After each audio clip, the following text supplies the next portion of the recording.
দুনিয়ায় কিন্তু বেঈমান মানুষ প্রচণ্ড ভয়ঙ্কর। এই বেঈমান প্রতারক মানুষদের কাছ থেকে দূরে থাকাটাই ভালো, তাতে নিজের উপকার। আসসালামু আলাইকুম আমার প্রিয় ভাই বোনেরা, সবাই কেমন আছেন? আশা করি কাছে দূরে যে যেখানে আছেন সবাই ভালো আছেন। প্রতিনিয়র মতো আজকেও মেয়েকে নিয়ে কোচিংয়ে চলে আসলাম। এসে দেখি একটা সেমিনার হচ্ছে। তো মেয়ের কোচিং শেষ করে বাড়ি আসলাম।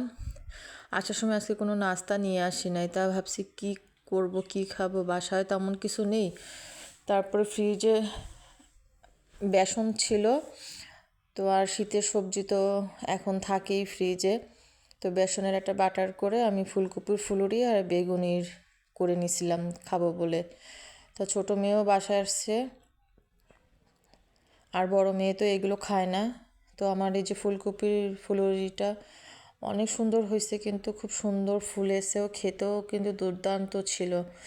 কমেন্ট করে অবশ্যই জানাবেন আমার ফুলকপির ফুলুরিটা তারপর বেগুনিটা কেমন হয়েছে।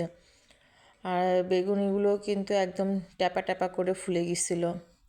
আর এদিকে কোচিংয়ে থেকে আসার পর থেকে শরীরটা খুব দুর্বল লাগতেছিল, কেন জানি না। তো ফ্রিজেও তেমন ডিম ছিল না, একটা মাত্র ডিম ছিল। তো ছোটো মেয়েও তো ডিম পছন্দ করে, তো ওই একটা ডিমই সিদ্ধ দিয়ে দিছিলাম।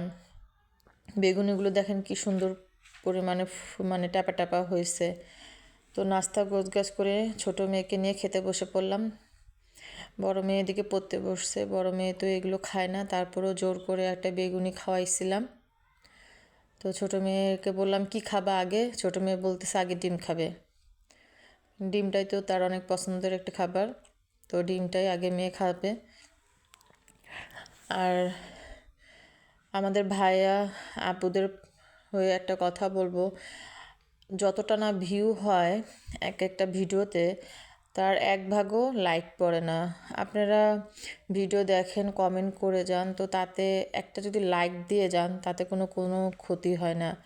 তো আশা করি এবার থেকে যখন আমার ভিডিওটা দেখবেন একটা কমেন্ট করবেন, সাথে একটা লাইক দিয়ে যাবেন।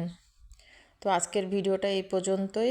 আর আমার সন্ধ্যার নাস্তাটা কেমন হয়েছে অবশ্যই কমেন্ট করে জানাবেন। সবাই ভালো থাকবেন, সুস্থ থাকবেন। ভিডিওটা এই পর্যন্তই। আল্লাহ হাফেজ। আমার কথা শুনে বুঝতে পারতেছেন আমার আজকে খুবই শরীরটা ক্লান্ত লাগতেছে, হয়রানিও লাগতেছে কথা বলতে।